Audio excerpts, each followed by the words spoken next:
Got cut off with only 5 minutes to go and swinging back to the point of my last video. So I'll have to do the last 5 minutes here. But as you can see in the last video, there's lots of differences. My mother and father chose to try to shut me up with pills, gave me overdoses.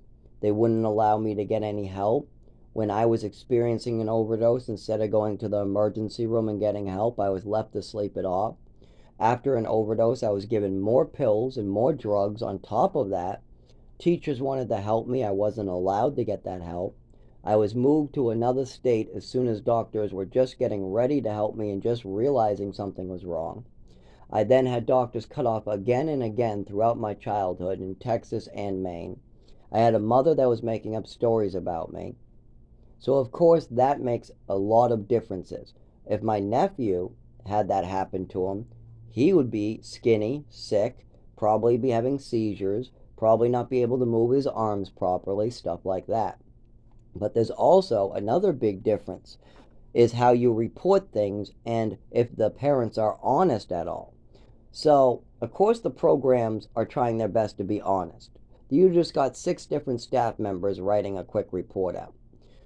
But they're not going to be 100% honest with everything they know. But what we do know is I was the only kid allowed to have internet other than a girl upstairs named AP.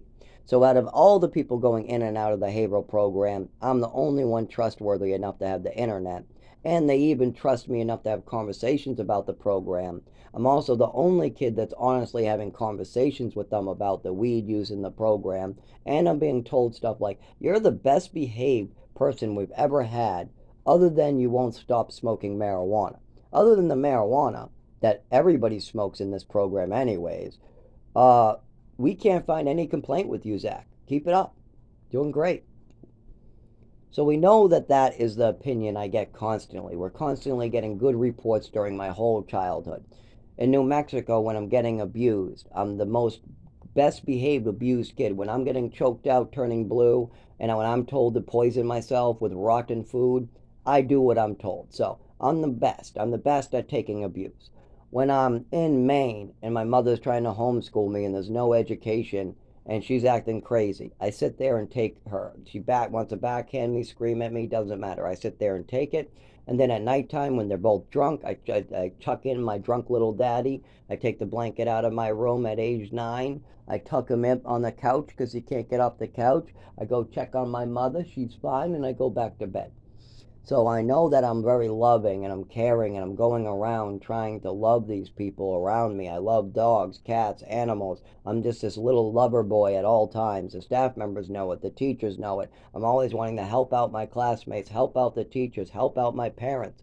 In the middle of the night when I notice that they have no blanket and it's a little chilly, I'm going out there with a blanket, putting it on them. So we know all this. And the programs in Haverhill, they know me as the most behaved kid. Now, these are all problematic kids. You got kids coming in my room trying to punch me for being quiet because a staff member told him that he's in trouble. You got the staff member telling, hey, Joey, you're punished to your room. And then I'm in the room across from him and I'm told to stay in my bed. So I'm stuck in this bed while Joey's stuck in his bed and we're across from each other. And Joey goes, I'll teach a staff member, goes over and punches me and goes, ha ha, staff member, now look at that. Now look what I'm doing. You can't control me. I'm going, nothing to do with me, by the way. He did this to many other kids to get back at, what was his name? The one that was Paul? Yeah, Paul. Paul, a lot of us liked, but he had to enforce the rules. This kid knew that Paul was getting in trouble if Paul couldn't control him. So this kid would just hit other kids to get back at the staff. It had nothing to do with the kids. It had to do with the kid versus the staff. So that kid's going to punch other kids to get back at the staff. It's so fucked up shit. But there was stuff like that going on, and then I would just be quiet while the other kids would go upstairs and complain.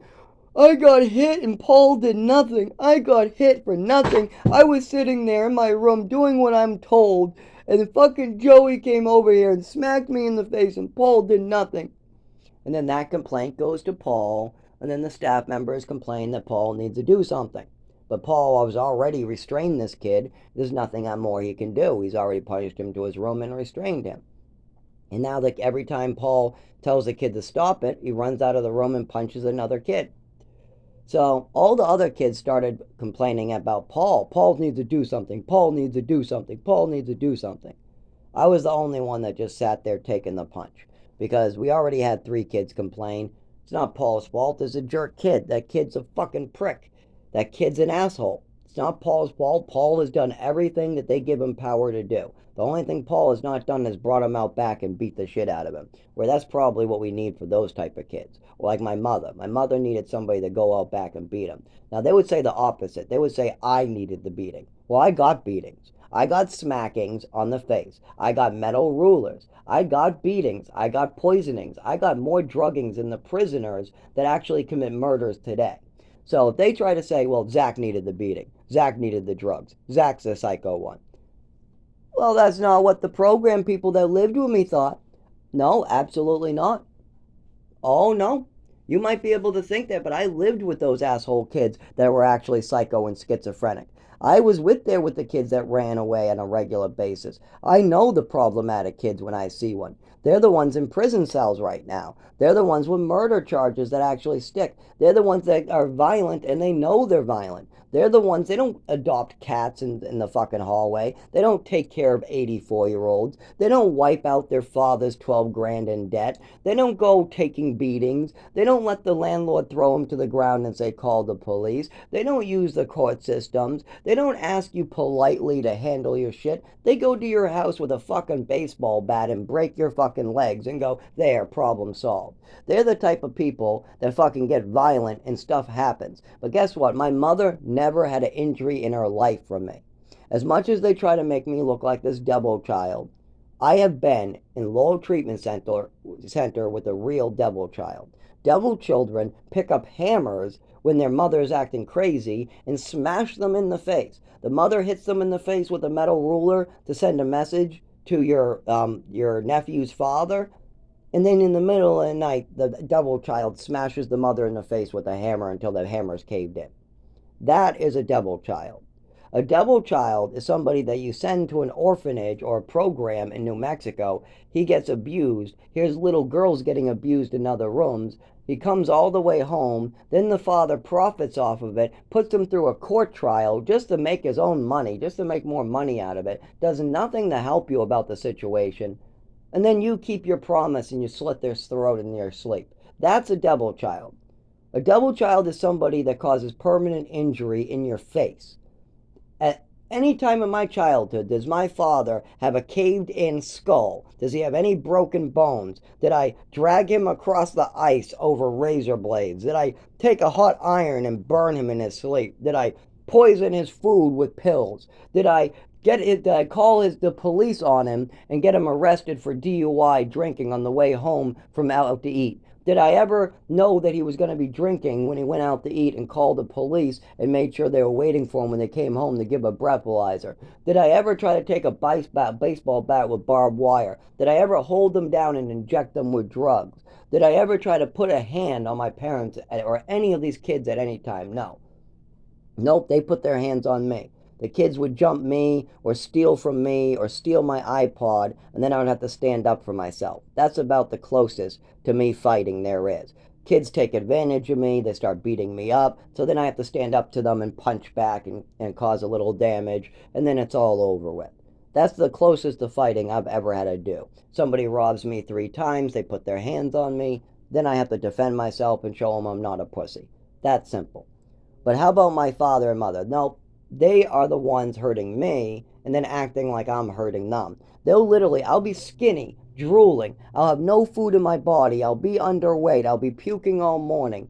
My mother will be forcing pills into me. I'll be telling the doctors I feel sick.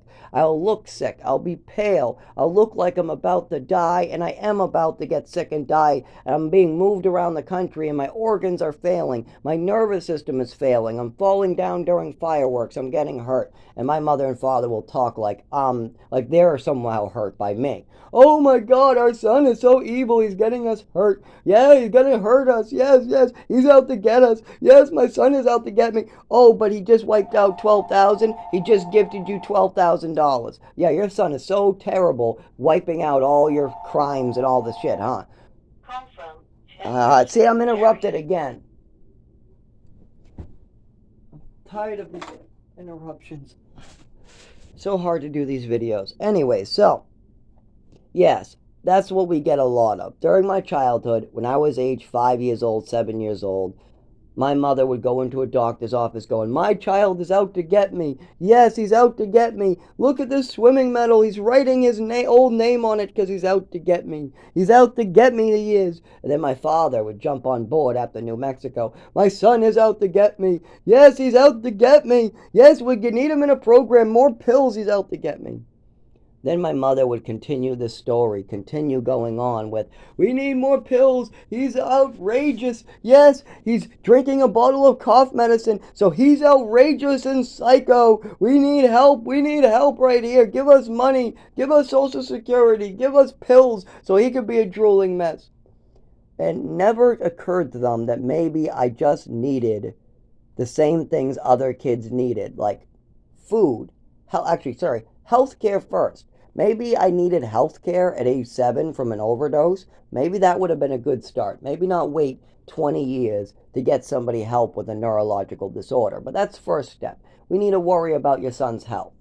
He looks like he might die. He's talking about an overdose. He's very sick. There's a change in his movements. He's having coordination issues. Your wife is putting your son in ballet. The teachers are bringing me into the hallway telling me that there's something really wrong with my movements and nervous system. And is there anything that happened to me at home? But I don't know the question. I don't understand all of it because I'm 7. So that's probably, let's get him some health care for that. Second, we got to make sure he eats. We got to make sure the son of yours eats lots of healthy food. We got to get his weight up. Then we also need an education. Your wife had him redo first grade, right? So he would be older. Well, there's a little problem with that. You want to move to Texas now, right? Well, that's going to make him older right there. That's going to put a big gap in his education right there because you guys want to move to Texas. So we're going to need to get him lots of education. We're going to need some like homeschooling, some home tutors living with you. You might be able to hire like a homemaid or a nanny or something to catch him up. Or you could just stay in Westford. You don't have to move to Texas, and you don't have to move him to New Mexico, and you don't have to move him to Maine. You can stay in one spot, and then your son will keep moving forward with his education and moving forward with the same doctor and the same health care.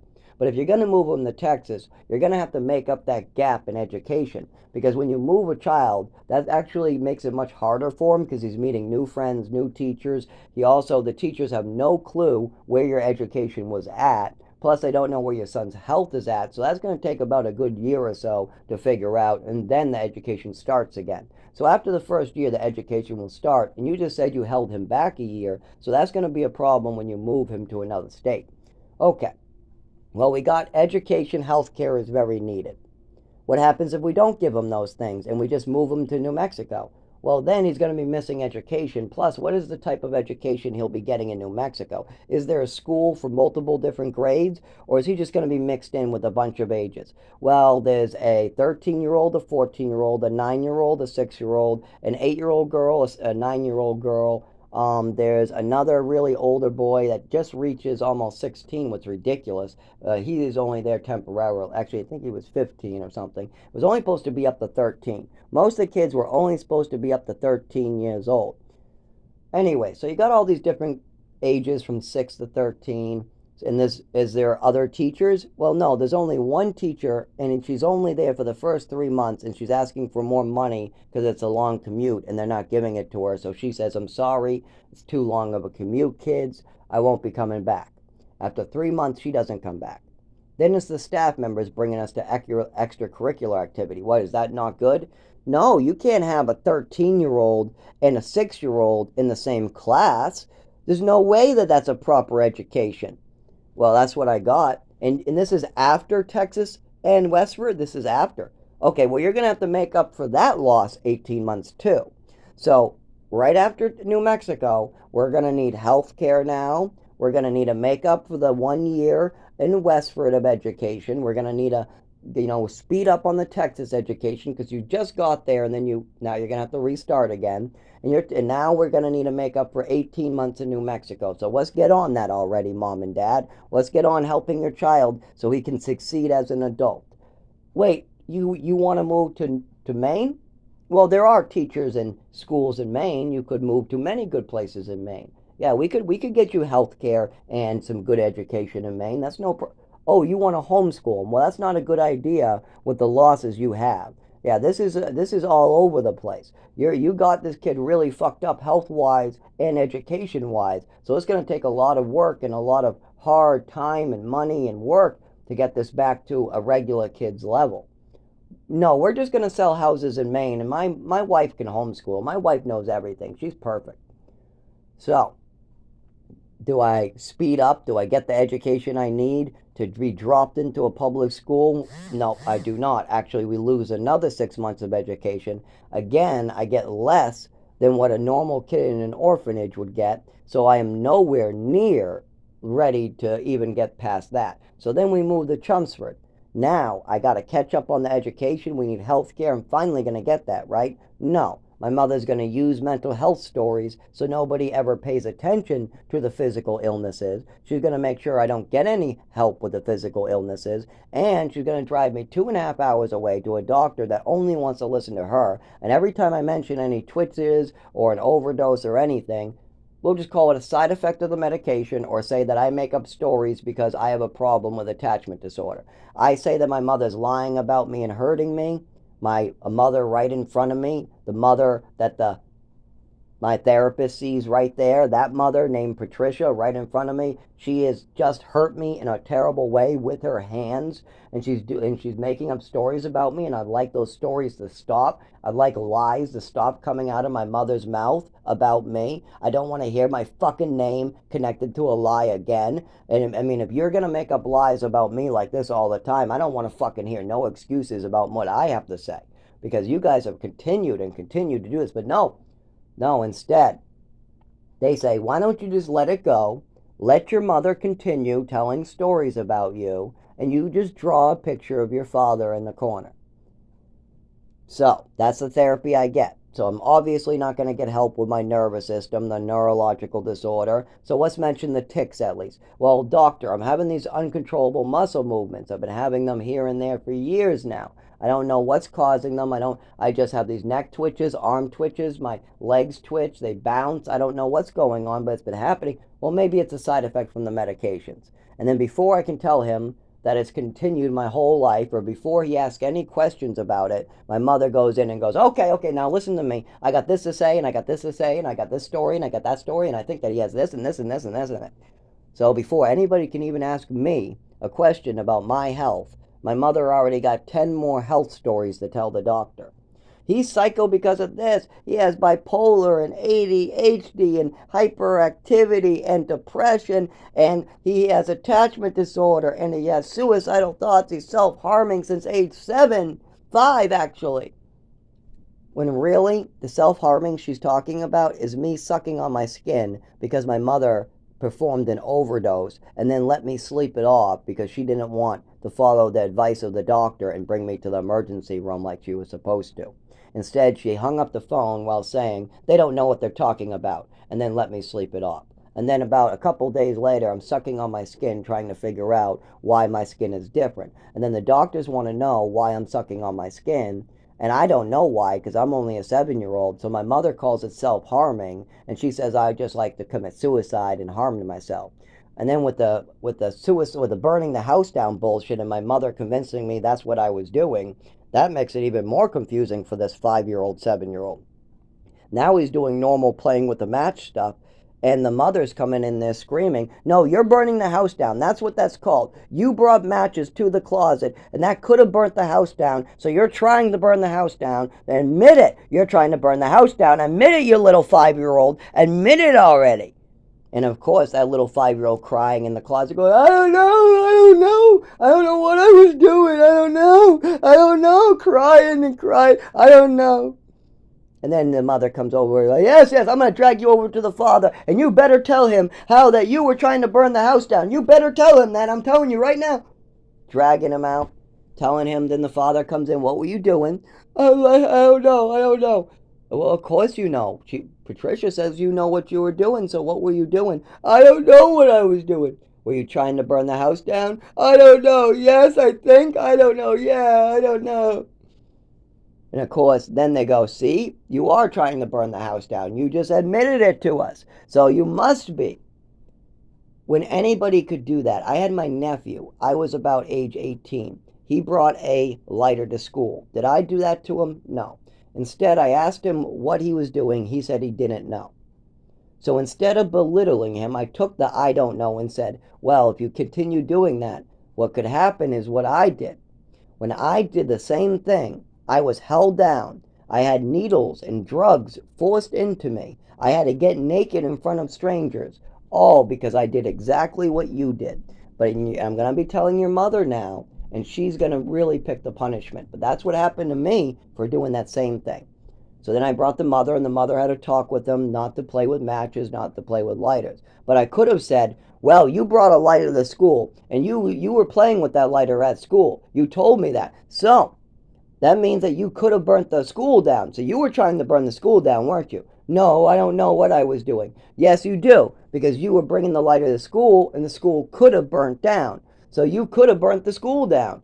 Yeah, so you were burning the school down. That's what you were trying to do. I could have confused a little 5-year-old like that, I'm sure.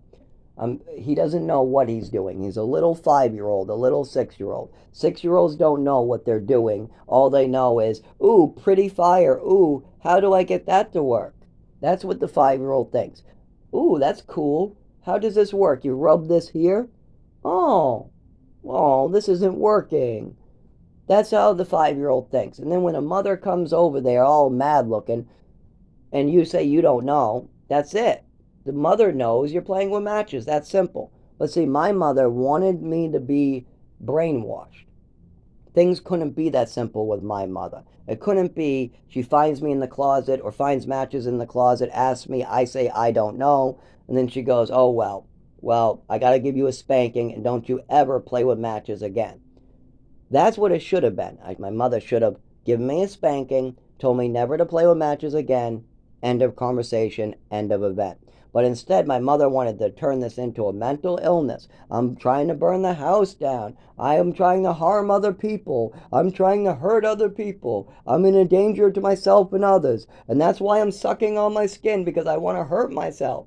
And that's going to confuse the doctors about the overdose, because I'm sucking on my skin because my skin feels differently. The teachers are starting to figure this out. The teachers want to help me. The doctors are getting good information from me, and then my mother's getting it all confused. Like I talk about, I was given medications and I lost the ability to see. My body felt differently. I couldn't see out of my eyeballs. I couldn't feel my skin. I got to a pile of newspapers and I passed out. It was like I lost all my senses.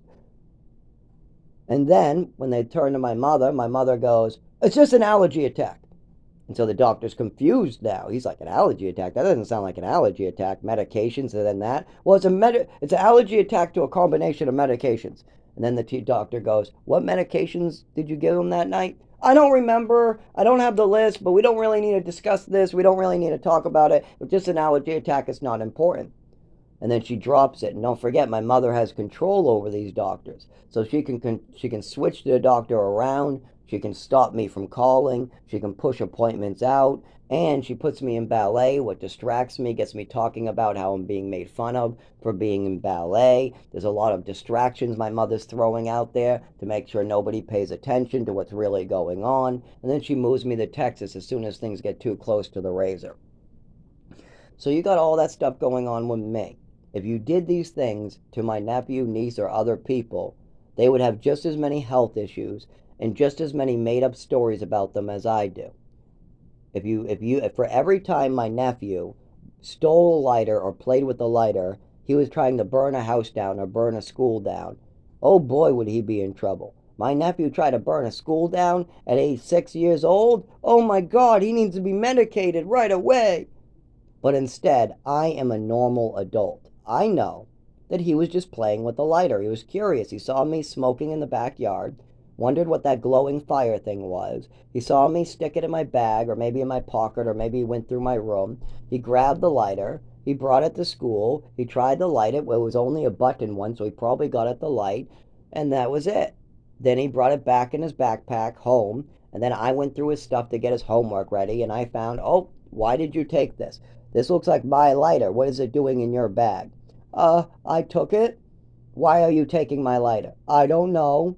Why are you bringing my lighters to school? I don't know.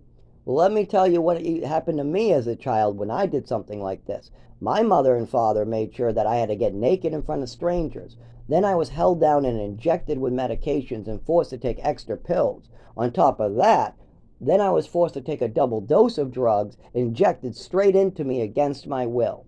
All because I brought a little lighter or played with some matches. All because of that.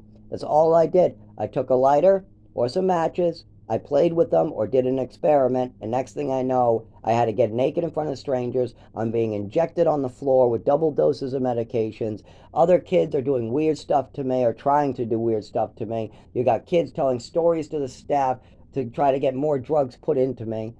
I didn't tell them all that. Sorry, I went a little, that's really what happened to me. But all I told my nephew was, if you play with matches, what happened to me is my mother and my father had me held down, injected with medicine, and had to get naked in front of strangers. I did not like that. So don't you play with matches or they'll put you in the hospital and the doctors will do stuff like that to you. And I want you to talk to your mother right away about this firebug issue. And then she goes, don't play with matches anymore, and it's over. Nobody had to be treated terribly like me. But yes, anybody could do what my mother did. Anybody can be a bad parent. Anybody can be an abusive parent. Anybody can cause the injuries I have today. The only difference is I still need medical care for it. I'm 31 years old and I'm still not allowed to get medical care for my disability.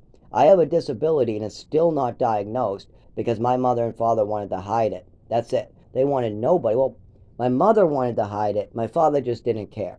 He didn't care if they hid it, didn't hide it, if I got medical care, I didn't get medical care. His wife is smacking me, she's not smacking me. His wife is giving me money, not giving me money. I'm getting an education, I'm not getting an education. Doesn't matter to my father.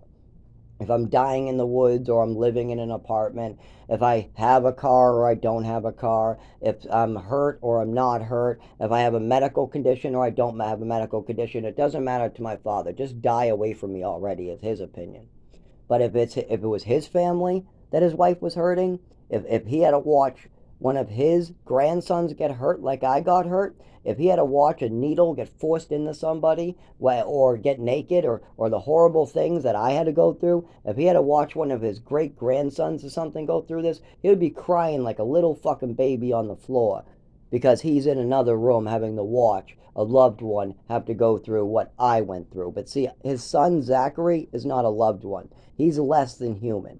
You can torture Zachary, you can burn Zachary, you can take away Zachary's education, you can poison Zachary at 7, you can cut off Zachary's doctors, you can call Zachary names, you can use Zachary to your own advantage, you can profit off of Zachary. Zachary can give you love and then you can stomp on it. You can use Zachary to get out of trouble and then back out on